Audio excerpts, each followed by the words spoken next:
Yan yung tricycle ka. Doon tayo sa Lilom. Doon sa Malilom.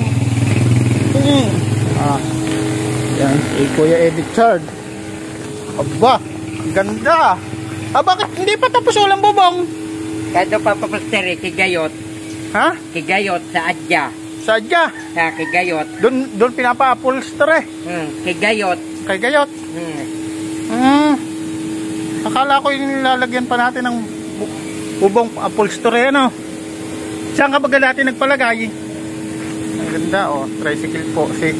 Si Kuya Edith Chard ang gano'n. Saan natin papalagyan ng upholstery yan? Kay Gayot. Si Gayot, hindi ba ikaw naglalagay? Yeah. Ha? Bububungan na lang ano. Kahit ako na pala magbubungan ano. Kaya ko na yan ano. O bibigyan kita. Bibigyan kita ng bonus. Bayad ko na yan, di ba? Bibigyan kita ng bonus. Na. Ayan po.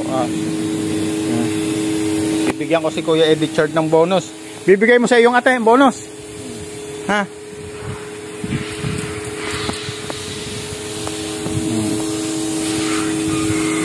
Iwat bayad ko na yan, oh. Ito, para sa'yo. Sasabihin kay Kasado? Halika. Ano sasabihin mo kay Kasado? Tapos na ang tricycle. Bigay mo sa iyong, yung bang binibigay ko sa'yo, binibigay mo sa iyong ate? Ha? Sabihin mo sa iyong ate. Bigay uli yan ni Kasado, no? Yan po. Lalagyan lang po namin ng ano, tricycle. Tricycle po. Gawa po ni Kuya Edith Chard. Yung tricycle na gawa ni Kuya Edith Chard. Ayan to daw. Dati po si Kuya Edith Chard din po dati ang gumagawa ng ano. Panilagyan din niya oh. Meron din oh. Meron ka pang ginagawa? Ha? Ay bagmot nang ginagawa mo? Mga kababayan, maraming salamat kay Kuya Edith Chard. Ayan, ito po ang gawa ni Kuya Edith Chard. Ayan, tapos na. Kanino nga yan?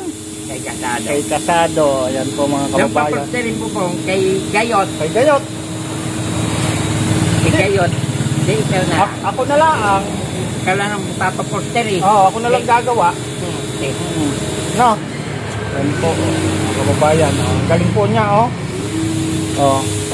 Isipin nyo, kung makikita nyo lang po si Kuya Edith Chard, akala hindi nyo kayang gumawa, pero kayang-kaya niya pong gumawa. Picture kami dalawa, Yun. Maraming salamat, Kuya Edith Chard. Salamat. Uwi na kami, ha? Maraming salamat.